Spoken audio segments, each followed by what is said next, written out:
Good morning, welcome to 5th Generation Hobby Shop and welcome to another unboxing and testing. Shout out kay Sir Serge ng QC.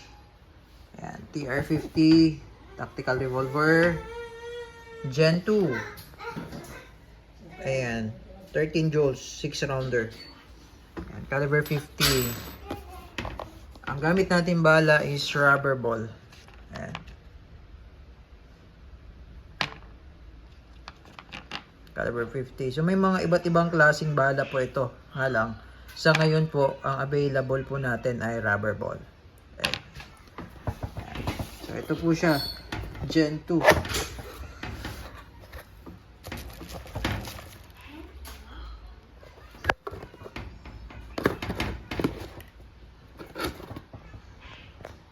Ayan. Ito yung quick pursing. Naka fiber optic sight. Ito yung indicator pin. Pag may pressure na, aangat yan. Sa ngayon po, na walang pressure, nakalubog siya.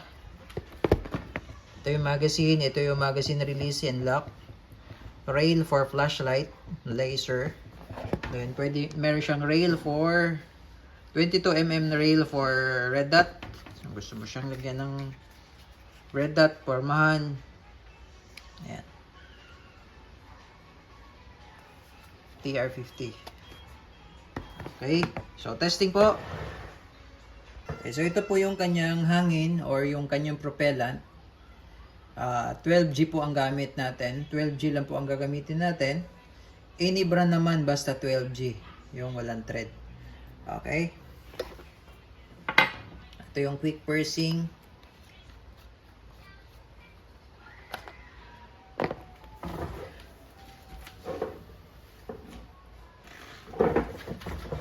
Lagay lang tayo ng silicone oil dito.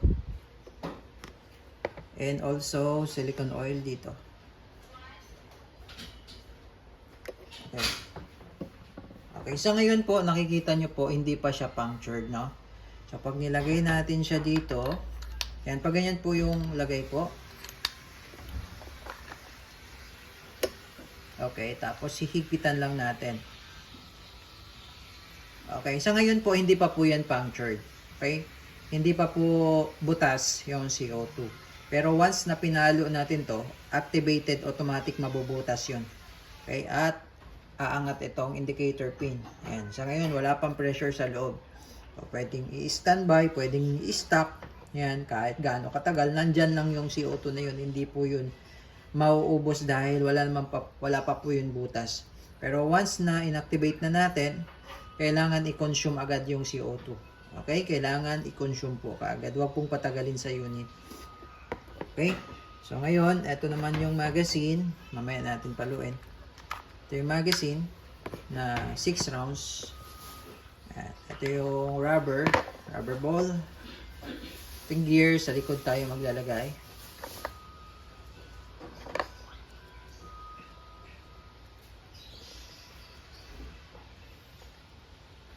Yan.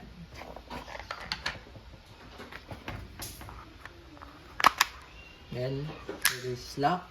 Ikot lang natin one time hanggang mag-stop. Yan. Okay? Then, follow. So, aangat po itong indicator pin. Ayan. Okay. So, that's the time na kailangan na po natin agad i-consume. Now, take note, sir, no? Once na inactivate natin yung CO2, kailangan nating gamitin agad, kailangan nating tawag nito, iputok. Kailangan nating iputok, sir. So, wag nating i-release yung CO2 na marami pang pressure. Kailangan ubusin po bago natin i-release yung quick pursing cap. Okay? So, putok natin, sir. Okay, testing TR50 Gen 2. So, tingnan nyo po yung plate, tie-ring.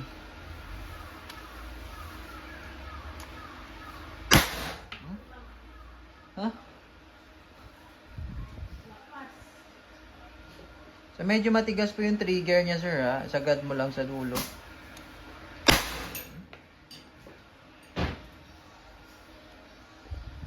Yung putok niya malakas po talaga.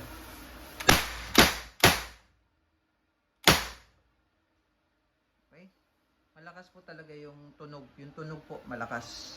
Honestly speaking, malakas po yung tunog niya. Okay, so reload po tayo, sir. Okay, reload tayo pang second mag.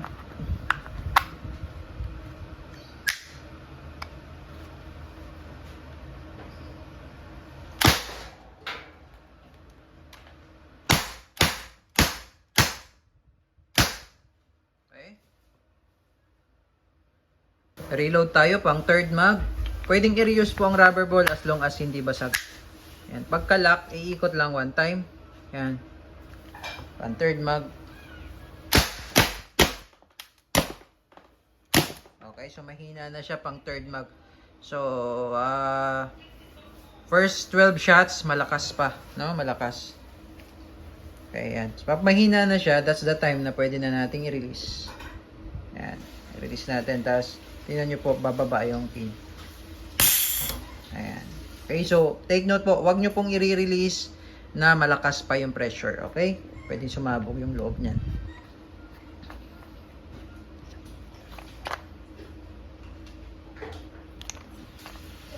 Okay. Now, kung gagamitin nyo naman kaagad, pahinga lang 2 minutes, then, lagay ulit ng CO2. Intervals niya 2 minutes. Okay, TR50 Gen 2.